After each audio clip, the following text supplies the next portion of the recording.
کہ اب جو مؤذن جو کچھ کہے اس کا جواب دینا یہ دو طرح ہوتا ہے، ایک قولی جواب ہوتا ہے اور ایک فعلی جواب ہوتا ہے۔ تو نبی کریم صلی اللہ علیہ وسلم نے جو فرمایا جیسے وہ کہے تم بھی ایسا کہو، تو علماء اسلام نے جو جمہور ہیں وہ اسی طرف ہیں اور محققین اسی طرف ہیں کہ اس سے مراد ہے کہ آپ زبان سے جواب دیں، لیکن یہ مستحب ہے، کوئی فرض یا واجب نہیں ہے۔ اور نبی کریم صلی اللہ علیہ وسلم کا اشارہ ہے کہ آپ قولی جواب و فعلی جواب دیں، یعنی جب مؤذن اذان دے دے تو فعلی طور پہ اس کا جواب دینا واجب ہے، اور فعلی یا عملی جواب کا مطلب یہ ہے کہ آپ جماعت کے لیے حاضر ہو جائیں۔ اور یہ میں آپ کو بتا چکا ہوں کہ جب نبی کریم صلی اللہ علیہ وسلم بظاہر کوئی حکم کا لفظ ارشاد فرمائیں، حکم کا صیغہ بیان کرتے ہیں، تو 25 معانی کا احتمال رکھتا ہے، اس میں سے ایک وجوب ہے اور باقی 24 دیگر معانی بھی ہو سکتے ہیں۔ تو ان معانی کی تعیین علماء اسلام پر موقوف ہوتی ہے، علماء لغت پر موقوف ہوتی ہے، وہ غور و تفکر کرتے ہیں کہ یہاں پر یہ امر کس معنی میں استعمال ہوا ہے۔ جیسے اللہ تعالیٰ نے فرمایا کہ وَإِذَا حَلَلْتُمْ فَاصْطَادُوا، اور جب تم احرام سے باہر ہو جاؤ، فَاصْطَادُوا تو تم شکار کرو۔ تو اب یہ امر کا صیغہ ہے، اب اس کا مطلب یہ ہوا کہ سارے حاجی، عورتیں اور بچے اور بوڑھے اور جوان سب کے سب جیسی حج کر کے چکے ہیں تو ہاتھ میں گنے لے کر یا تلواریں اور نیزے لے کر شکار کرنے نکل جائیں۔ تو وجوب کا معنی تو یہ ہوگا، وجوب کا معنی مفہوم یہاں سے لے لیا جائے تو معلوم یہ ہوا کہ یہ وجوب کے لیے نہیں ہے بلکہ ایک اجازت دی جا رہی ہے، اور وہ بھی پہلے دور کے اعتبار سے، کیونکہ اس وقت جانور بھی ہوتے تھے، سب کچھ ہوتا تھا، اب تو کچھ بھی نہیں ہے وہاں پر۔ تو ایک مطلب حلت کا بیان کرنا مقصود ہے کہ بھئی تمہارے لیے حالت احرام میں شکار منع تھا، لیکن جب حالت احرام سے باہر آ جاؤ تو اب تمہیں اجازت ہے کہ تم شکار کر سکتے ہو، کرو یا نہ کرو تمہاری مرضی ہے، اجازت کا بیان ہے بس۔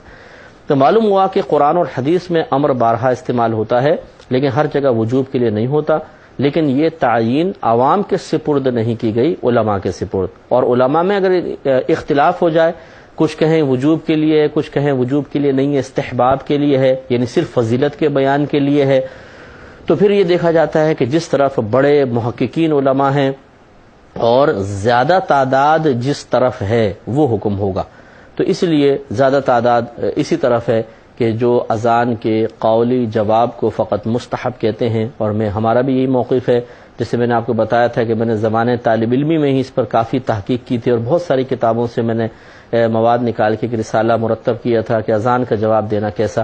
اور اس میں یہ ثابت کیا تھا، اور یہ ہمارے نزدیک یہی صحیح ہے کہ اذان کا قولی جواب مستحب ہے، یعنی آپ اذان کا جواب دیں گے تو ثواب ملے گا، نہیں دیں گے گناہ نہیں ہوگا۔ ہاں فعلی جواب یعنی جماعت کے لیے حاضر ہونا واجب ہے۔ اذان کے جواب پر میں نے ایک حدیث پاک آپ کو ذکر کی تھی جو بخاری میں نہیں مسلم شریف وغیرہ میں ہے، اور اس میں نبی کریم صلی اللہ علیہ وسلم نے پوری اذان کے بارے میں بیان فرمایا کہ مؤذن جب یہ کہے تم بھی یہ کہو، تو آخر میں فرمایا کہ جو اس طرح پورے جواب دے دے گا وہ شخص جنت میں داخل ہوگا۔ معلوم ہوا کہ اذان کا جواب دینا کوئی معمولی چیز نہیں ہے، بلکہ یہ دخول جنت کا سبب بھی بن سکتا ہے۔ اس لیے ہماری گزارش ہے کہ جو بھائی بہن ہمیں سن رہے ہیں وہ خود بھی اور دیگر مسلمان بھائیوں بہنوں کا ذہن بنائیں کہ جب اذان ہو تو جیسے جیسے مؤذن کہتا جائے اس کو دہراتے جائے۔ لیکن آپ نے دیکھا ہوگا کہ جب یہاں پہنچے حی علی الصلاۃ اور حی علی الفلاح، تو نبی کریم صلی اللہ علیہ وسلم نے ارشاد فرمایا کہ جب مؤذن حی علی الصلاح کہے تم اس کے جواب میں کہو لا حول ولا قوت الا باللہ، جب مؤذن حی علی الفلاح کہے تم اس کے جواب میں کہو لا حول ولا قوت الا باللہ۔ تو یہ کیوں لا حول ولا قوت الا باللہ کیا ہے؟ ہمارے بعض لوگ سمجھتے ہیں کہ لا حول معاذ اللہ ثم معاذ اللہ کوئی بڑا عجیب و غریب معنی ہے اور شیطان کو بھگانے کے لیے لا حول پڑھتے ہیں، لا حول ولا قوت الا باللہ۔ تو یہ کوئی معاذ اللہ کوئی غلط مفہوم نہیں ہے، اس کا معنی ہے لا حول، گناہ سے بچنے کی طاقت نہیں ہے، ولا قوہ اور نہ نیکی کرنے کی طاقت ہے، الا باللہ سوائے اللہ تعالیٰ کی توفیق کے۔ یعنی یہ لفظی ترجمہ ہے، بامحاورہ یہ ہے کہ اللہ تعالیٰ کی توفیق کے بغیر نہ کسی میں گناہ سے بچنے کی طاقت ہے، نہ نیکی کرنے کی ہمت ہے۔ کتنے خوبصورت مفہوم ہے کہ اللہ کی توفیق کے بغیر کچھ نہیں ہو سکتا، نہ کوئی گناہ سے بچ سکتا ہے، نہ کوئی کسی نیکی کا ارتکاب کر سکتا ہے۔ سوال یہ پیدا ہوتا ہے کہ حی علی الصلاح حی علی الفلاح کے جواب میں یہ کہنے کی ضرورت کیوں پیش آئی؟ وہی دہرا دیتے حی علی الصلاح، ہم بھی کہتے حی علی الصلاح، مؤذن کہ حی علی الفلاح، ہم بھی کہیں حی علی الفلاح۔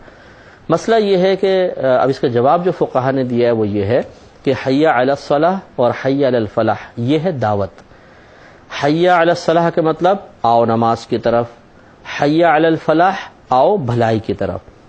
تو جب کوئی ہمیں دعوت دے اگر ہم وہی الفاظ دوبارہ دہرا دیں تو یہ ایک مذاق کی سی صورت بن جاتی ہے،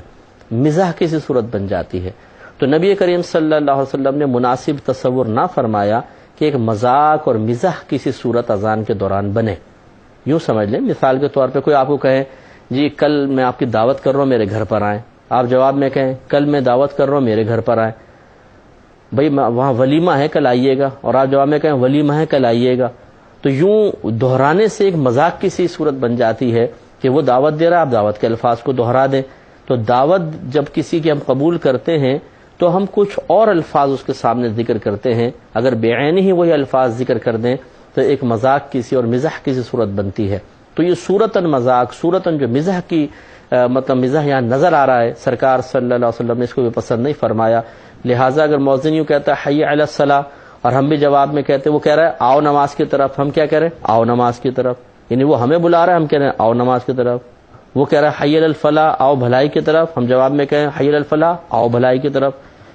تو وہ تو بھلائی کی طرف نماز کے لیے بلا رہا ہے، ہم کس طرف بلائیں گے؟ لازم سی بات ہے کہ ایک مذاق کی سی صورت بن جائے گی. اس لیے رحمت کونین صلی اللہ علیہ وسلم نے اس کے جواب میں ارشاد فرمایا لا حول ولا قوت الا باللہ کہے کہ جب وہ حی علی الصلاح حی علی الفلاح کہے. اور یہاں ذکر نہیں ہے صبح کی اذان میں جسے وہ کہتے ہیں الصلاۃ خیر من النوم، کہ الصلاۃ خیر من النوم، نماز نیند سے بہتر ہے.